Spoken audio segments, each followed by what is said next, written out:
Това са 3 гривни за празника на Баба Марта с 3 нива на сложност. Може да изработиш всяка една от тях с малко бяла и червена тънка прежда или конци молине за бродиране.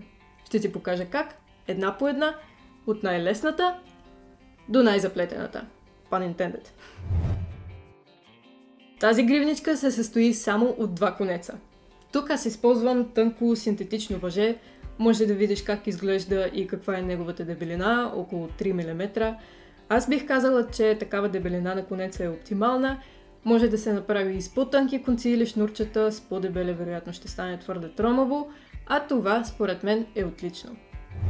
Отрязвам 2 конеца, един бял и един червен, дълги 40 см. Сега трябва да ги сгънем на 2, така че единият им край да бъде закръглен, а от другия да направим по един обикновен възел.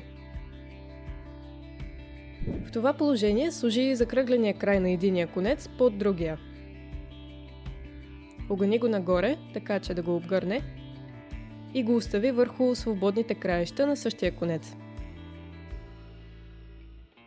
Леко дръпни навътре закръглената част на другия конец и също я огъни нагоре. Сега прекарай другата част на този конец, тази с възела, през тази закръглена част. Двата конеца трябва да са вързани един за друг в едно и също положение, с единствената разлика в това, че на единия закръглената му част се намира над свободните, а на другия под свободните. Внимателно дръпни свободните конци в страни. И двата възела трябва да се затегнат равномерно и да оформят ето такова двуцветно кръгче. Свързахме двата конеца от едната страна, а от другата ще направим двоен плъзгащ се възел. Виж двете свободни страни на гривната. В средата им ще направим по един обикновен възел, ето така. Само че няма да ги затягаме веднага.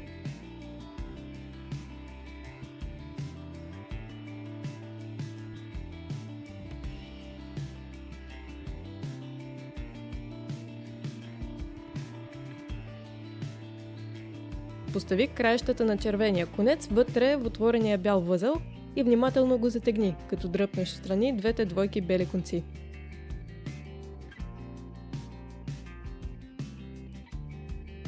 И обратното, краищата на белия конец ги постави в отворения червен възел и го затегни.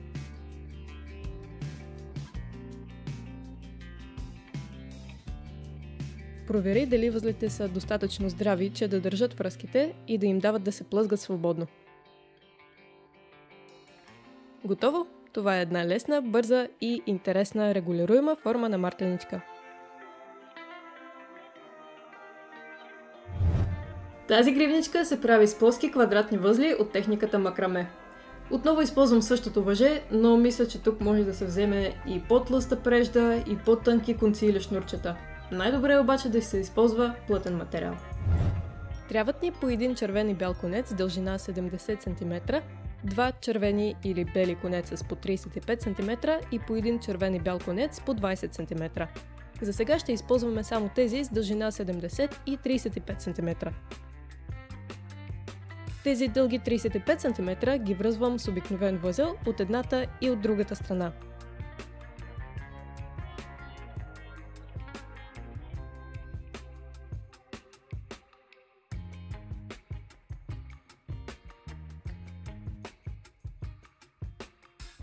Отмервам отгоре около 10 см.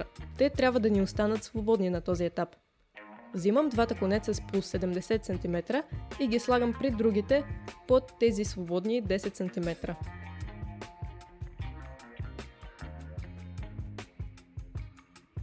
Прикрепвам тази конструкция към работната повърхност отгоре. Аз използвам канцеларска щипка, може и стиксол с безопасна игла или с друг удобен за теб инструмент. И отдолу също закрепвам по-късите конци. Така ще бъде по-удобно да се оплитат. Късите конци са основните, а дългите са работните, т.е. те ще оплитат основата. Вземи левия работен конец, в случая белия, и го сложи върху основните. Десния работен го сложи върху левия. Прокарай го под основните и го извади от лявата примка. Дръпни двата конеца настрани и затегни възела.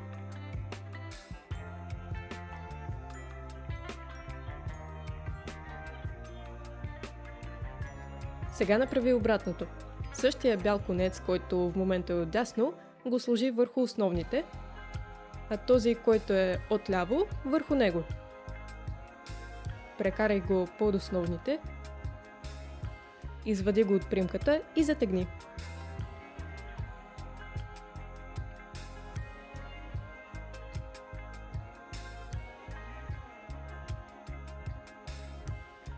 Това е целият квадратен възел. Той се повтаря по цялата дължина. Левият работен конец се прокарва над основните и под десния конец, а той се прокарва под основните и се изважда от лявата примка.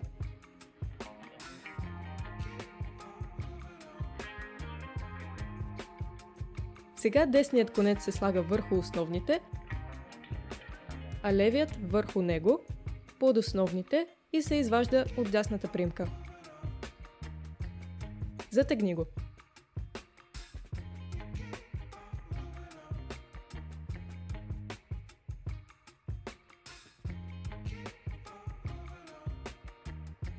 Повтори колкото пъти е необходимо, за да оплетеш около 13 см.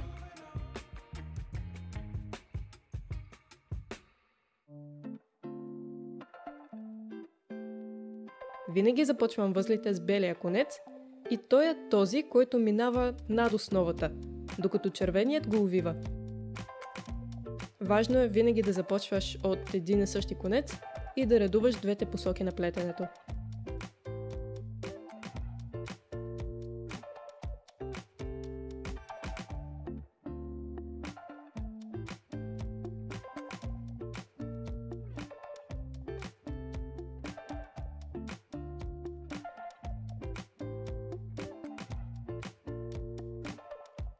Оплела съм 13 см.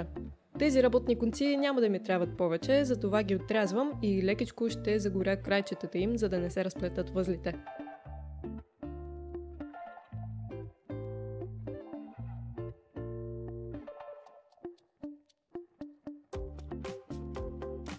Внимавай се за палката или помоли възрастен да ти помогне.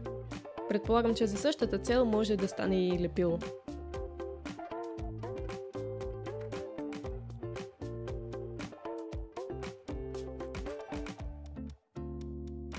Същото се прави и от другата страна.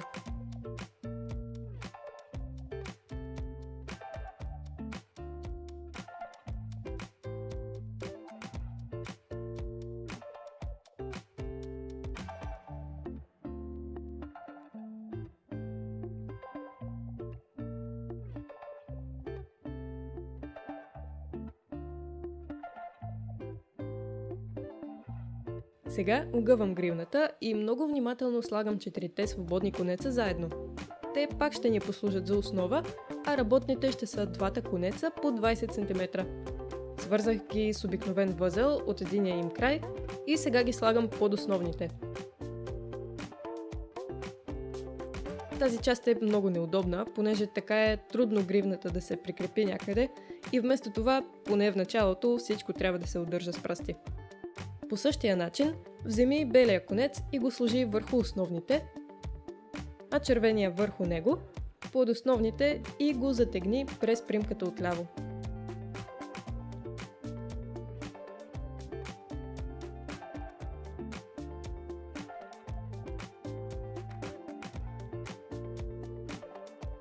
И сега пак в обратната посока.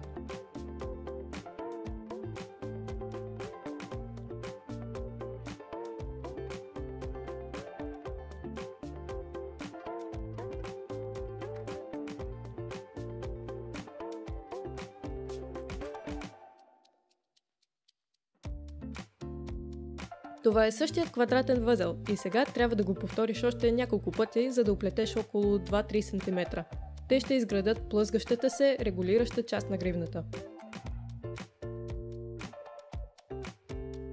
Гледай да затягаш възлите здраво, но не много силно. Трябва да могат да удържат краищата на гривната, но и да се плъзгат по тях. Сборът на дължината на основната част и на оплетената закопчалка трябва да съвпада с нужната дължина на цялата гривна. В моя случай ще е 15 см.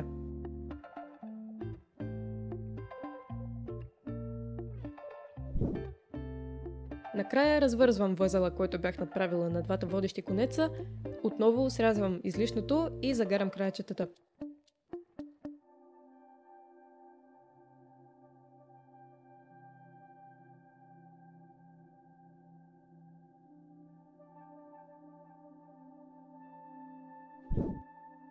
Готово, имаш макраме мартиничка с регулируеми връзки.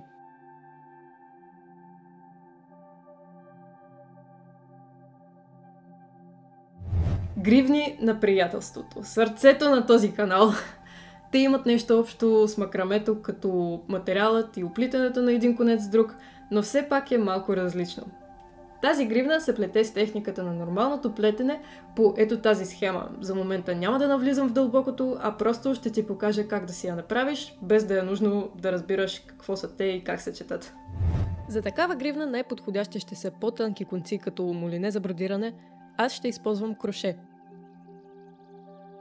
Отрязвам един червен и два бели конеца дълги по 2 метра и още по един червен и един бял конец дълги 2 метра и 10 см. Сега ги слагам заедно така, че от едната страна всичките конци да са равни, а от другата да се подават по-дългите. И ги сгъвам на две. Това е средата на нашите конци, ще почнем да плетем от нея. Сложи всичко това на удобна за теб работна повърхност и го прикрепи към нея 1-2 см над средата.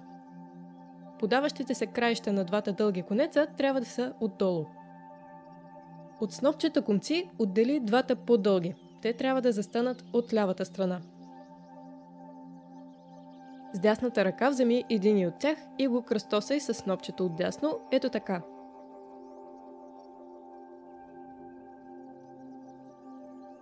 Огъни го, така че да мине под другите конци и го изкарай от примката, която се получи.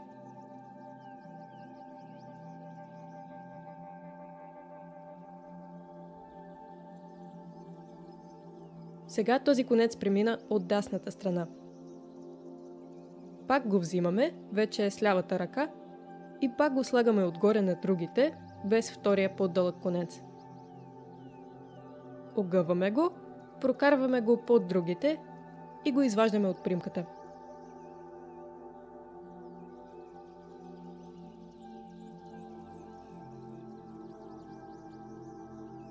Така конецът пак се върна от лявата страна. По същия начин вземи другия конец и направи същото с него. Сложи го над другите, без първия ни дълъг конец. Огъни го и го прекарай през примката отдолу.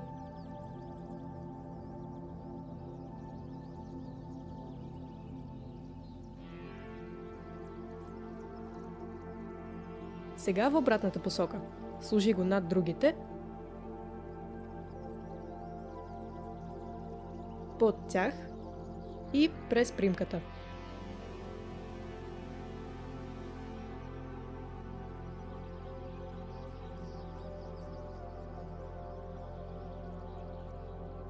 Сега отново се връщаме към първия ни конец. Над другите, под тях и през примката. И в обратната посока.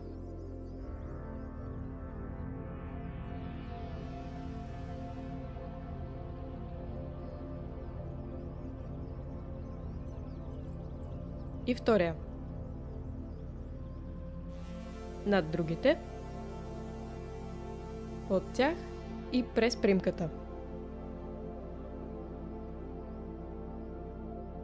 И в обратната посока.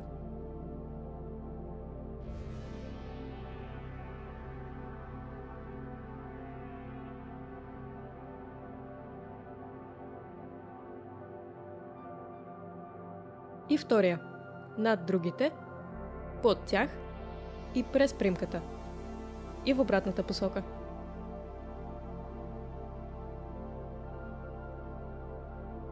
Направи още няколко възела по същия начин, докато оплетеш малко над 2 см.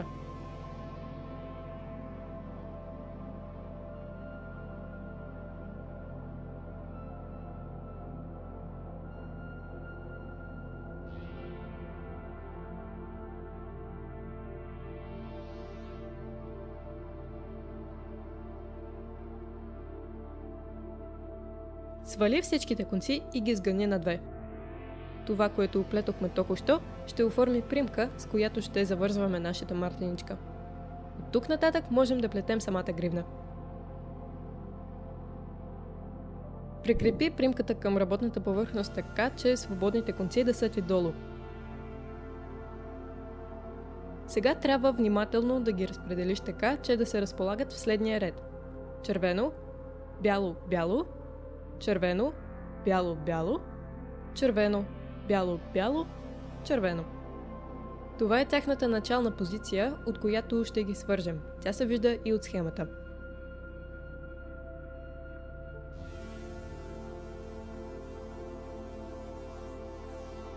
Добрата новина е, че вече знаеш как се свързват. С същите възли, с които оформихме примката, само че сега двете части ще бъдат еднакви, а не в различни посоки.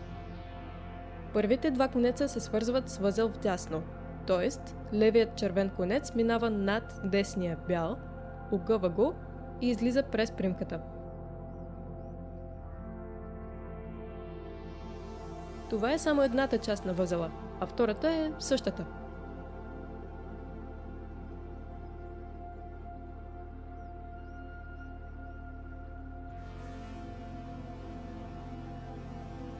Следващата двойка конци пак се свързва с такъв възел вдясно, само че тук левият бял конец оплита десния червен.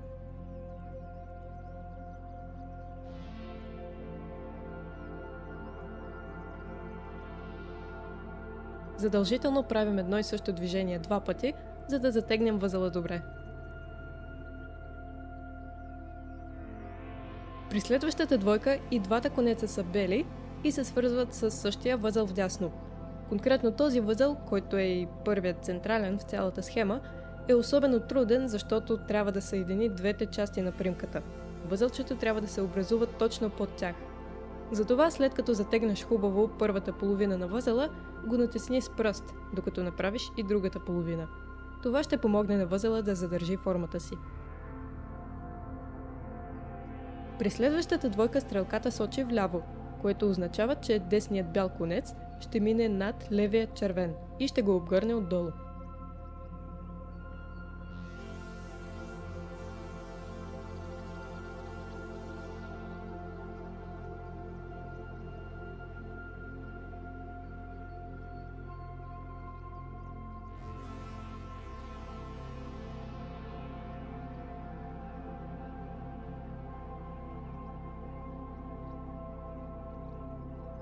Същото е и при следващата двойка конци, където водещият конец е десният червен.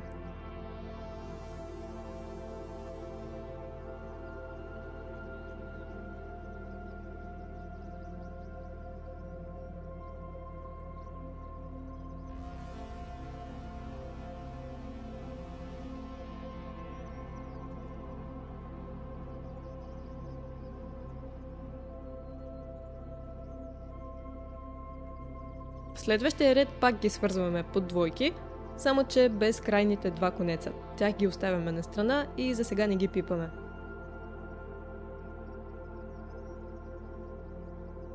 Първата връзка е между двата червени конеца с възел вляво.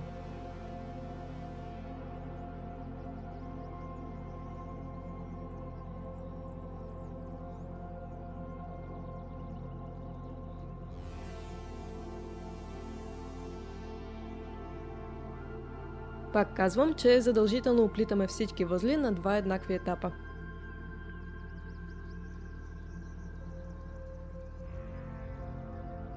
Следващият възел е вдясно, между следващите два бели конеца.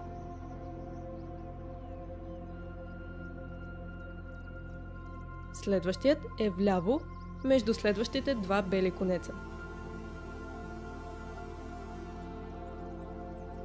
И последният в този ред е вдясно, между следващите два червени конеца. Както виждаш, тези отстрани не участваха в този ред, но отново ще влязат в следващия. Отново гледаме стрелките на схемата. Първата сочи вляво и представлява възел вляво с червения конец върху белия. втората, същия възел вляво, само че с белия конец върху червения.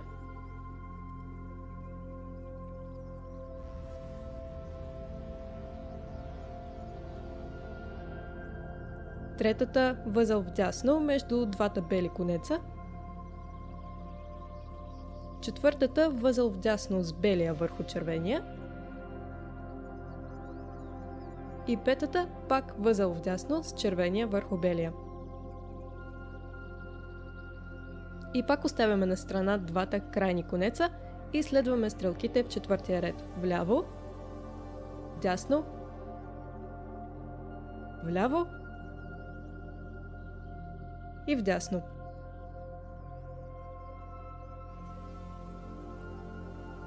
При този тип плетене всичките конци се свързват по двойки в шахматен ред с двойни възли вляво или вдясно. И така се получава една равномерна мрежа от възли с определен орнамент. Продължавай да следваш стрелките по схемата ред след ред и ще видиш как се показва орнаментът. След като оплетеш последния ред по схемата, просто се върни нагоре и продължи от първия ред, тъй като този орнамент си върви по цялата гривна.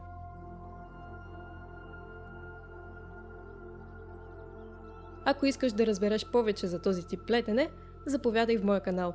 Има много други видеоуроци за гривни на приятелството, а в описанието на това видео ти оставям един, с който можеш да се научиш да четеш схемите и да можеш да си направиш всякаква гривна като мартеничка и не само.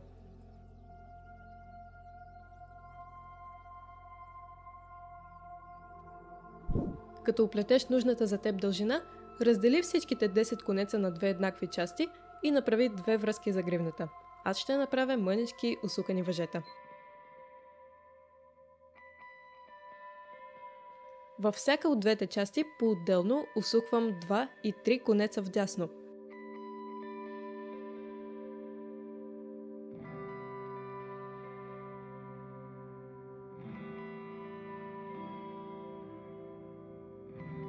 И след това и 5 конеца заедно вляво.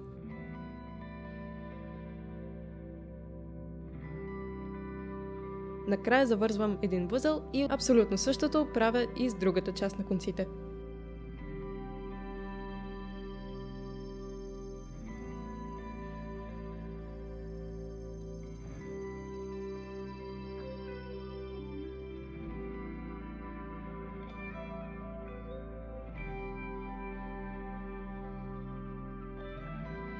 Пак завързвам възелче, отрязвам излишното и мартеничката на приятелството е готова.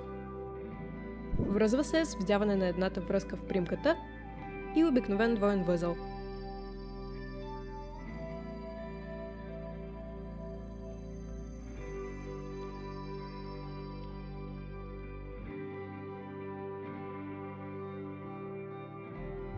Ще се радвам, ако съм ти помогнала да направиш нещо специално за този 1 март. Чакам твоя коментар, твоя палец нагоре или надолу и снимки на твоето творение в Instagram, на които може да ме тагнеш или където просто може да видиш какво правя или да ми пишеш. Благодаря, че беше с мен. Пожелавам ти нашите мартенички да ни носят много здраве и късмет и до скоро свързване отново. Ще се възползвам от моята сезонна гласност и ще изкажа нещо, което не е свързано с мартеници, но е свързано с мен, а по принцип и с вас. Денят, в който успях да завърша и кача това видео, бележи началото на третата година на престъпната война на руското правителство срещу Украйна. А преди една седмица Путин и неговите подчинени убиха главния му политически противник Алексей Навални. Сега те крият следи, задържат хората, излизащи да почетат неговата памет, а тялото му го върнаха на роднините му след седмица шантаж и заплахи към тях. Знайте, говорете и не се поддавайте на пропагандата на кремлските убийци и техните поклонници. Аз продължавам да се боря и да творя. Честити празници и peace!